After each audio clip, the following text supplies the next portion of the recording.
ब्रज में नंद बाबा के घर आनंद ही आनंद छा गया। यशोदा और नंद के घर जन्मे कृष्ण सबके प्यारे बन गए।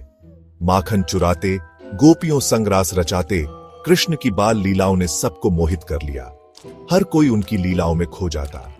बाल गोपाल की किलकारियां गूंजती तो मन प्रसन्न हो जाता। नंद बाबा के लाल कृष्ण बड़े ही नटखट थे।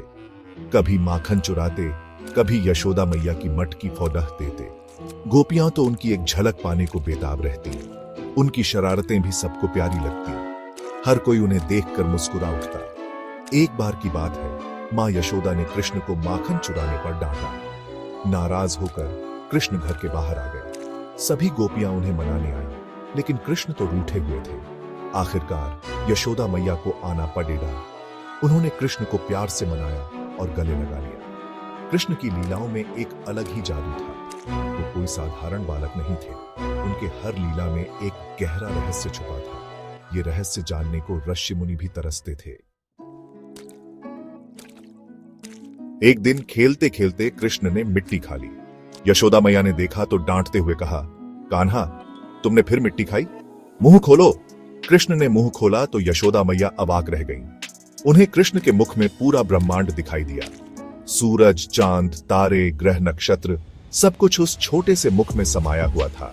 यशोदा मैया भयभीत हो गईं। उन्हें समझ आ गया कि उनका लाल कोई साधारण बालक नहीं है, वह तो स्वयं भगवान है। डर के मारे यशोदा मैया की आंखों से आंसू बहने लगे। उन्होंने कृष्ण को सीने से लगा लिया। मां का प्यार देखकर कृष्ण ने अपना विराट रूप समेट लिया। उन्होंने यशोदा मैया को आश्वस्त किया कि वो उनकी चिंता न करें। यह घटना कृष्ण की दिव्यता का प्रमाण थी।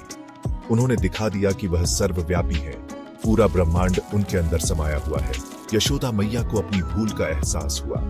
उन्होंने कृष्ण को भगवान के रूप में स्वीकार किया। कंस कृष्ण का मामा एक क्रूर राजा था। उसे भविष्यवाणी हुई थी कि उसकी बहन देवकी का 8वां पुत्र उसका वध करेगा।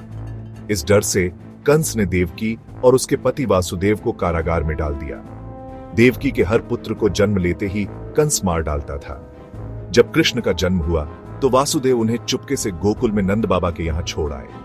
कंस को धोखा देने के लिए एक कन्या को देवकी के पास छोड़ दिया गया।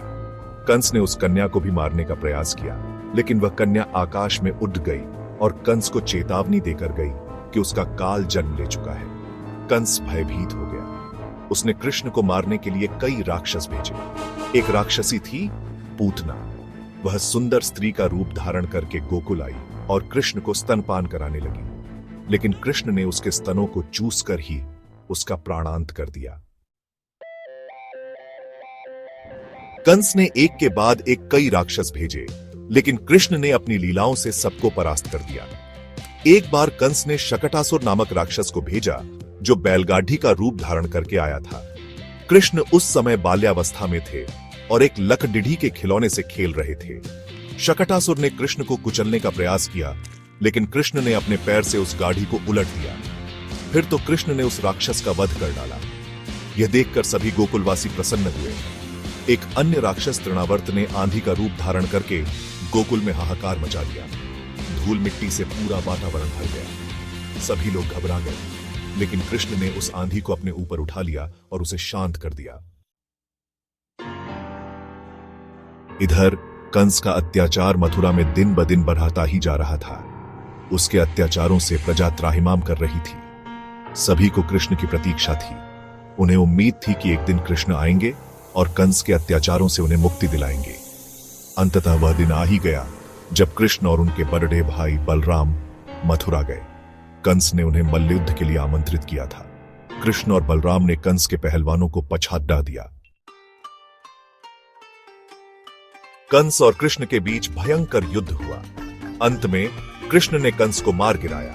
कंस का वध होते ही पूरा मथुरा नगर खुशी से झूम उठा। लोगों ने कृष्ण का जय जयकार किया।